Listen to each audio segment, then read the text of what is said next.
Hi hello ಎಲ್ರಿಗೂ ನಮಸ್ಕಾರ. ಇಲ್ಲಿ ಒಂದು ಬ್ಯೂಟಿಫುಲ್ ಆಗಿರೋಂಥ ಪ್ಲೇಸ್ ಹೋಗ್ತಾ ಇದೀವಿ.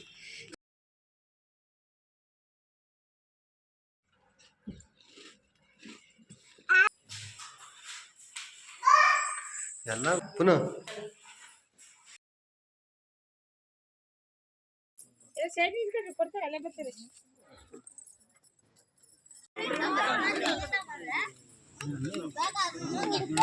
ಕೇಳಿ ದಯವಿಟ್ಟು ಎಲ್ಲರೂ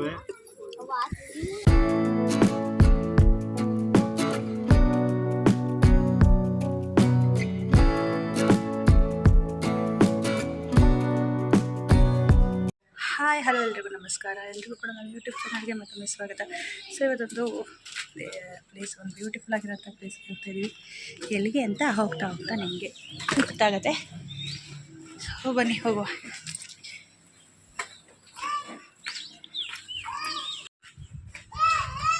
ಏಯ್ ಹಿಂದ್ಗಡೆ ಹತ್ತು ಗೋಕುಲ ಮಾಮ, ಮುಂದೆ ಹೋಗಿ ಮಾಮ, ನೀನು ತಡಿ ಪಾಪು, ಬರವ. ಅವ್ರಿಗಿಂತ ಮುಂಚೆ ನಾವಿಗಿಂತ ಮುಂಚೆ ಅವ್ರು ಬೆಳಗ್ಗೆನೆ ಹೋಗಿದ್ದಾರೆ. ಅವರು ಎಷ್ಟೇ ಬಿಟ್ಟಿದ್ದು ಅಂದರೆ 9:30. ಸೊ ಮನೆಯಿಂದ ಹೊರಟು ಇಲ್ಲಿ ನಿಲ್ಲಿಸಿದ್ದೀವಿ. ಪೂಜೆ ಐಟಮ್ಸ್ನೆಲ್ಲ ತೊಗೋಬೇಕಾಗಿತ್ತು ಅಂತ ಹೇಳಿ ಮುಂದೆ ಮತ್ತೆ ಎಲ್ಲೂ ನಿಲ್ಸೋದು ಬೇಡ ಅಂತ ಅಂದ್ಕೊಂಡು ಇಲ್ಲೆಲ್ಲ ತೊಗೊಂಡು ಮತ್ತೆ ಜರ್ನಿನ ಕಂಟಿನ್ಯೂ ಮಾಡ್ತಾಯಿದ್ದೀವಿ. ಸೊ ನಾವಿವತ್ತು ಹೊರಟಿರೋವಂಥ ಪ್ಲೇಸ್ ಬಂದುಬಿಟ್ಟು ಚಿಕ್ಕಮಂಗ್ಳೂರು ಜಿಲ್ಲೆ ಅತ್ತಿಗುಂಡಿಲಿರುತ್ತಾ ಬೀಸಗ್ನಿ ಮಠ ಅಥವಾ ಹಿರೇಕಾಲ್ ಮಠ ಅಂತಲೂ ಕೂಡ ಕರೀತಾರೆ. ಸೊ ಅಲ್ಲಿಗೆ ಹೋಗ್ತಾಯಿದ್ದೀವಿ. ನಮ್ಮ ಮನೆಯವರ ತಂಗಿ ಮಕ್ಕಳಿದ್ದು ಮುಡಿ ಕೊಡೋ ಶಾಸ್ತ್ರ ಇತ್ತು. ಸೊ ಅದಕ್ಕೋಸ್ಕರ ಅವರು ಆಲ್ರೆಡಿ ಬೆಳಗ್ಗೆನೇ ಹೊರಟಿದ್ರು, ನಾವು ಸಂಜೆ ಹೊರಟಿದ್ದೀವಿ. ಸೊ ಇದು ದೇವನೂರು ಕೆರೆ. ದೇವನೂರು ಸಾಮಾನ್ಯವಾಗಿ ಗೊತ್ತಿರುತ್ತೆ ಎಲ್ರಿಗೂ. ಕವಿ ಲಕ್ಷ್ಮೀಶ ಕವಿಯವರು ಜನಿಸಿರುವಂತಹ ಸ್ಥಳ ಇದು.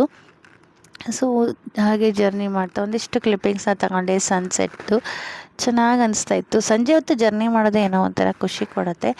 ಏನಂದರೆ ವಾತಾವರಣ ಕೂಡ ತುಂಬ ಪೀಸ್ಫುಲ್ ಆಗಿರತ್ತಲ್ವ. ಸೊ ಹಾಗಾಗಿ ಸೂರ್ಯ ಅಂತೂ ಫುಲ್ ಆರೆಂಜಲ್ಲಿ ಕಾಣ್ತಾ ಇದ್ರು. ಅದೊಂದಿಷ್ಟು ಕ್ಲಿಪ್ಪಿಂಗ್ಸ್ ತೊಗೊಂಡು ನಂತರ ಇನ್ನೇನು ಸಕ್ಕರೆಪಟ್ಟಣದಿಂದ ಸ್ವಲ್ಪ ಹಿಂದೆ ಒಂದು 2-3 ಕಿಲೋಮೀಟರ್ಸ್ ಹಿಂದೆ ಇರುವಂಥ ಕೆಂಚರಾಯ ದೇವಸ್ಥಾನಕ್ಕೆ ಬಂದಿದ್ದೀವಿ. ಇಲ್ಲಿ ಪೂಜೆ ಕೊಟ್ಬಿಟ್ಟು ನಂತರ ಹೊರಡಬೇಕು. ಅಗ್ರಹಾರದಲ್ಲಿರೋ ಕೆಂಚಪ್ಪನ ದೇವಸ್ಥಾನಕ್ಕೆ ಬಂದಿದ್ದೀವಿ. ಇಲ್ಲಿ ಪೂಜೆ ಮಾಡಿಕೊಂಡು ಆಲ್ರೆಡಿ ದೇವಸ್ಥಾನ ಕ್ಲೋಸ್ ಆಗಿದೆ. ಇಲ್ಲಿ ವಾರಕ್ಕೆ 3 ದಿನ ಮಾತ್ರ ಪೂಜೆ ನಡೆಯುವಂಥದ್ದು, ಅಂದರೆ ಕೇಳಾಗುವಂಥದ್ದು ಮಂಗಳವಾರ, ಶನಿವಾರ ಮತ್ತು ಗುರುವಾರ. ಸೊ ಇವತ್ತು ಆಲ್ರೆಡಿ ಕ್ಲೋಸ್ ಆಗಿದೆ. ನಾವೇ ಹೊರಗಡೆ ಪೂಜೆ ಮಾಡಿಕೊಂಡು ನಂತರ ಹೊರಡ್ತೀವಿ.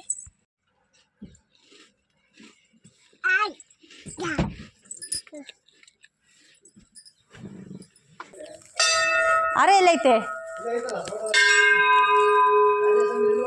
ಓ ಸ್ವಾಮಿ ನಮ್ಮಪ್ಪ. ಈ ಡೋರ್ ಲಾಕ್ ಈಗ ಹೋಗಿರ್ಬೇಕೆಲ್ಲ.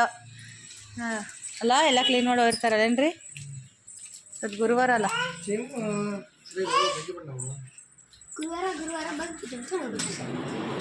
ಮಂಗಳವಾರ, ಶನಿವಾರ, ಗುರುವಾರ. ನೀವು ಮಾಡ್ಬಿಟ್ಟು ನಮಗೆ ಕೊಡ್ರಿ.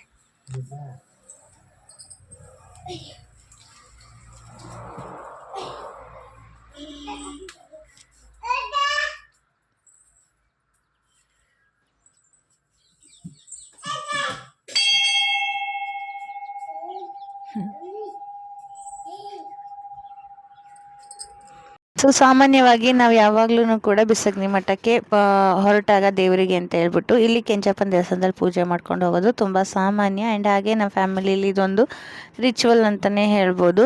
ಸೊ ಯಾರೇ ಆದ್ರೂ ನಾವು ಈ ರೂಟ್, ನಮ್ಮೂರು ಬಾಣಾವರದ ರೂಟ್ ಮೇಲೆ ಬಂದಾಗ ಇಲ್ಲಿ ಪೂಜೆ ಮಾಡಿಕೊಂಡು ನಂತರ ಹೊರಡೋ ಅಂಥದ್ದು. ಸೊ ಹೋಗ್ತಾ ಕತ್ಲಾಗಿದೆ ಗೊತ್ತಾಗಿಲ್ಲ. ಆ್ಯಂಡ್ ಹಾಗೆ ಚಿಕ್ಕಮಂಗ್ಳೂರು ಕಡೆ ಜರ್ನಿ ಮಾಡೋದು ಮನಸ್ಸಿಗೆ ಒಂಥರ ಖುಷಿನೇ ಹೇಳ್ಬೋದು. ಬರೀ ಈ ಕಡೆ ನೋಡಿದ್ರು ಹಸಿರು, ಏನೋ ಒಂಥರ ಸಿರಿ ಸಿಕ್ದಂಗೆ ಆಗುತ್ತೆ. ಸಿಟೀಲಿ ಯಾವಾಗಲೂ ವೆಹಿಕಲ್ಸು, ಆ ಧೂಳು, ಇದೆಲ್ಲ ಜಂಜಾಟದ ಮಧ್ಯೆ ಈ ಹಸಿರನ್ನ ನೋಡಿದಾಗ ಮನಸ್ಸೇ ಒಂಥರ ಹಾಯ್ ಅನಿಸುತ್ತೆ.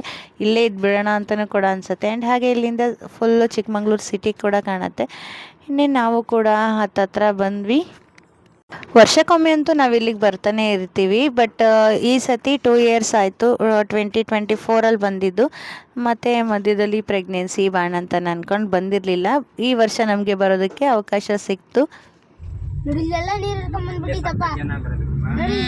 ಅಲ್ಲೇ ನಿಲ್ಸೋದೆಲ್ಲ ಫೋಟೋ ತಗೊಳಕ್ಕೆ. ದತ್ತಪೀಠ ಅದು. ನಮ್ಗೆ ಜಪ ಕೂತಿರ್ತಾರೆ. ರೀ ಇದು ರೆಸಾರ್ಟ್ ಇರ್ಬೇಕು ಕಣಿ. ಇದೆ ರೆಸಾರ್ಟ್ ಪ್ರೀತಮ್. ಹಾ ಇಲ್ಲೇ ಐತಲ್ಲ ರೆಸಾರ್ಟ್ ಇದು. ಕಾಫಿ ಪಾಯಿಂಟ್ ಅಂತ ಐತಲ್ಲ ಇಲ್ಲೇ ತ್ರಯಂ. ನಾನಿದ್ದು ಎಲ್ಲಿಂದ ಇಲ್ಲಿ ಲೈಟ್ ಬಂತು ಅಂತ ಕಾಣ್ತೀವಿ. ಎಲ್ಲ ಲೈಟ್ ಸಿಸ್ಟಮ್ ಅಲ್ಲ ಎಲ್ಲೆಲ್ಲಿ ಭಗವಂತ ನೆಲೆ ಆಗಿರ್ತಾನಲ್ಲ ಮಾಮ. ಆನೆ ತೀರ್ಥ ಆನೆ ಬಾಯಿಂದ ಬೀಳ್ತದ ನೋಡ ಗೋಕುಲ. ಈ ಚಂದ್ರ ನೋಡಿ ಅವ್ರ ಉಪವಾಸ ಸ್ಟಾರ್ಟ್ ಮಾಡೋದು. ಅರ್ಧ ಚಂದ್ರ ಇಲ್ಲಿ ಕಾಣಿಸ್ತೈತೆ ತಡಿ ಕಾಣಿಸುತ್ತೆ. ನಮ್ಮ ದೇವ್ರುಗಳು ಅಲ್ಲೇ ಇರೋಲ್ಲ, ಗಾಳಿ ಕೆರೆ ಕೆಂಚಪ್ಪ ಇಲ್ಲಿ. ಸೊ ಫೈನಲಿ ಬಂದ್ವಿ. ನಾವು ಹೊರಟಾಗ 5:30 ಆಗಿತ್ತು ಆ್ಯಂಡ್ ಇಲ್ಲಿ ಮಠಕ್ಕೆ ರೀಚ್ ಆದಾಗ 7:15 ಆಗಿತ್ತು. ಈಗ ಸಿದ್ದಪ್ಪ ದೇವಸ್ಥಾನಕ್ಕೆ ಹೋಗ್ತಾ ಇದ್ದೀವಿ. ಫಸ್ಟ್ ಇಲ್ಲೇ ಪೂಜೆ.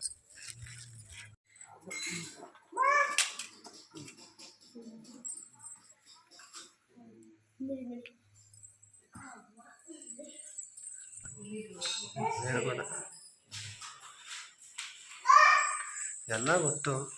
ಇದೆ ಪುನಃ ಪುನಃ ಪುನಃ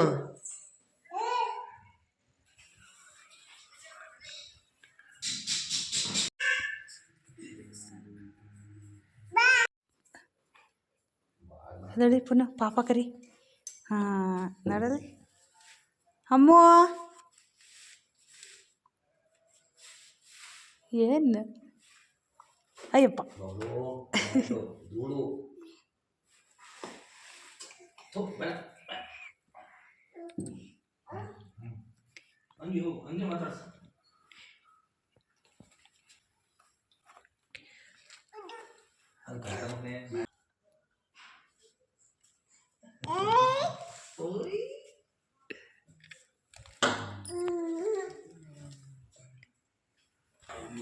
ಇದು ಕೆಳಗಡೆ ಇದೆಯಲ್ಲ ಅದು ಉದ್ಭವ ಆಗಿರೋದ ಅದೇ ಮೂಲನ. ಸೊ ಬರ್ತಿದ್ದಂಗೆ ಕೈಕಾಲು ಮುಖ ಎಲ್ಲ ತೊಳ್ಕೊಂಡು ಸೀದಾ ಸಿದ್ದೇಶ್ವರ ಸ್ವಾಮಿ ದೇವಸ್ಥಾನಕ್ಕೆ ಬಂದ್ವಿ. ಇನ್ನು ನೈಟ್ ನಾನ್ ವೆಜ್ ಊಟ ಇದೆ. ಇನ್ನು ಬೆಳಗ್ಗೆನೂ ಕೂಡ ಬರಲಿಕ್ಕೆ ಆಗೋದಿಲ್ಲ. ಸೊ ಇವರು ಬೆಳಗ್ಗೆನೇ ಬಂದು ಇಲ್ಲಿ ಪೂಜೆ ಎಲ್ಲ ಮುಗಿಸ್ಕೊಂಡು ಇಲ್ಲಿ ಸಿದ್ದಪ್ಪಂಗೆ ಸ್ವೀಟ್ ಅಡುಗೆ ಎಲ್ಲ ಮಾಡಿ ನೈವೇದ್ಯ ಕೊಟ್ಟು ಇನ್ನು ರಾತ್ರಿ ಚೌಡೇಶ್ವರಿಗೆ ಪೂಜೆ ಮಾಡ್ತಾ ಇದ್ದಾರೆ. ಸೊ ನಾವು ಬರ್ತಿದ್ದಂಗೆ ಮನೆಯಿಂದ ಮೀಸಲು ತೊಗೊಬಂದಿದ್ವಲ್ಲ ಅದನ್ನೆಲ್ಲ ಕೊಟ್ಟು ಪೂಜೆ ಮುಗಿಸ್ಕೊಂಡು ಬಂದ್ವಿ. ಆ್ಯಂಡ್ ಹಾಗೆ ಇಲ್ಲಿ ಇರೋದು ಪೂಜಾರರ ಮನೆ ಒಂದೇ. ಅದು ಬಿಟ್ಟರೆ ಇನ್ನು ಸುತ್ತ ಫುಲ್ ಫಾರೆಸ್ಟ್ ಏರಿಯಾ. ಇಲ್ಲಿ ಒಂದು ಸಿಂಗಲ್ ಮನೆ ಕೂಡ ಇಲ್ಲ. ಅವ್ರಿಗೆ ಭಯ ಆಗುತ್ತೋ ಇಲ್ಲೋ, ಬಟ್ ನಮಗೆ ಅನ್ಸುತ್ತೆ ಹೆಂಗಿದ್ದಾರಪ್ಪ ಅಂತೇಳಿ. ಒಂದು ಲೆಕ್ಕದಲ್ಲಿ ಇವ್ರದ್ದೇ ಒಂದು ಆರಾಮ ಜೀವನ. ಈ ಸಿಟಿಯಿಂದ ತುಂಬ ದೂರ ಇದ್ದಾರಲ್ಲ, ಮನಸ್ಸಿಗೆ ತುಂಬ ಶಾಂತವಾಗಿರುತ್ತೆ. ಆ್ಯಂಡ್ ಹಾಗೆ ಸುತ್ತಮುತ್ತ ಪ್ರಕೃತಿ ನೋಡಿಕೊಂಡು ಮಕ್ಕಳನ್ನು ಕೂಡ ಅಷ್ಟೇ ಚೆನ್ನಾಗಿ ಬೆಳೀತಾರೆ ಪ್ರಕೃತಿ ಮಧ್ಯ. ಸೊ ಇಲ್ಲಿ ಒಂದು ರೂಮ್ ಕೂಡ ಇದೆ, ಅಂದರೆ ಫುಲ್ ಒಂದು ದೊಡ್ಡ ಹಾಲ್ ಥರ ಇದೆ ಇಲ್ಲಿ ಬಂದವ್ರಿಗೆಲ್ಲ ಉಳ್ಕೊಳ್ಳೋದಕ್ಕೆ ಅಂತ ಹೇಳ್ಬಿಟ್ಟು. ಸೊ ನಾನು ಕೂಡ ಈಗ ಹೋಗ್ತಾ ಇದ್ದೀನಿ.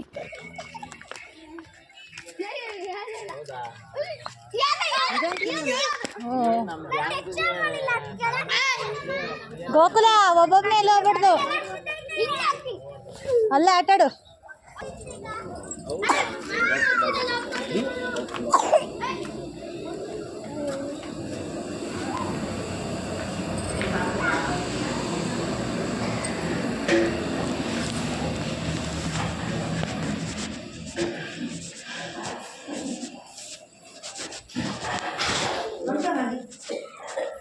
ನೀನು ಎಲ್ಲಿಟ್ಟಿಯ ಬ್ಯಾಗು?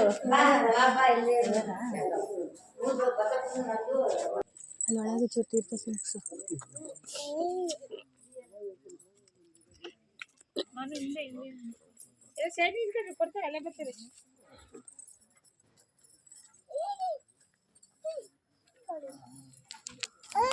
ಸೊ ಈಗ ಅಡುಗೆ ಎಲ್ಲ ಆಗಿತ್ತು. ಚೌಡಮ್ಮಂಗೆ ಎಡೆ ಕೊಡೋಕ್ಕೆ ಅಂತ ಹೇಳಿ ಬಂದಿದ್ರು. ಸೊ ನಾವು ಪೂಜೆ ಮಾಡಿಸ್ಕೊಂಡು ಹೋಗೋಣ ಅಂತ ಹಂಗೆ ಬಂದ್ವಿ.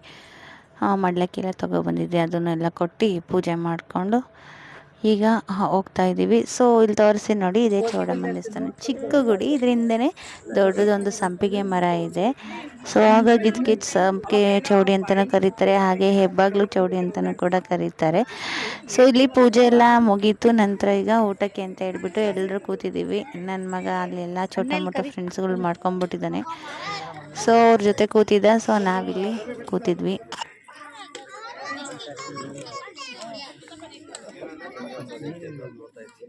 ಹಾಂ ಇವತ್ತಿನ ಊಟದ ಮೆನು ಹೇಳೋಣ.